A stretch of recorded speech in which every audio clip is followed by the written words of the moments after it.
Now, as far as I can see, the basic mistake is that we've invented this wonderful system of language and calculation,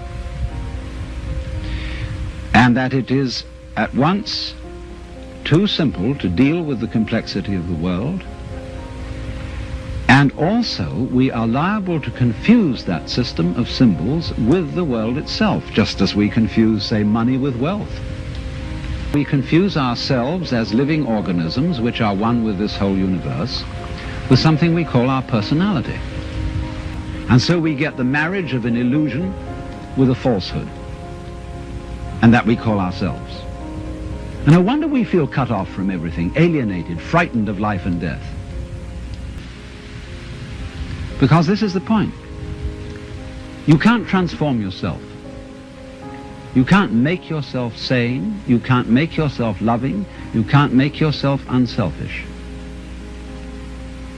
And yet it's absolutely necessary that we be that way. It's absolutely necessary. If we are going to hand over the direction of nature to nature, which is what it comes to, it's absolutely necessary that we let go of ourselves, and it can't be done. Not by anything that we call doing it. So when it comes down to it, it's shocking news for us, for the human race, for our pride. You're only making a mess by trying to put things straight. You're trying to straighten out a wiggly world, and no wonder you're in trouble. So you can't do anything. So you can't transform yourself. And what can you do? What happens when you just wait? There's nothing you can do.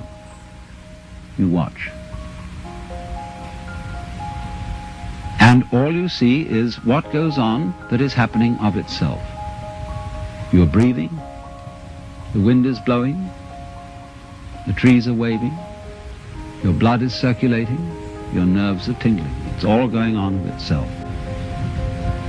But you know, that's you. That's the real you. The you that goes on of itself. So what has to happen is we have to come back to a sane view of our own life, which is the way we really are, an organism functioning in terms of the whole environment, with the whole environment, instead of this funny little separate personality. But how are we going to do that? People say, oh, you can't change human nature overnight. You're asking us to give up the ego. And that's the most difficult of all things to do. Actually, it isn't. Because the ego doesn't exist.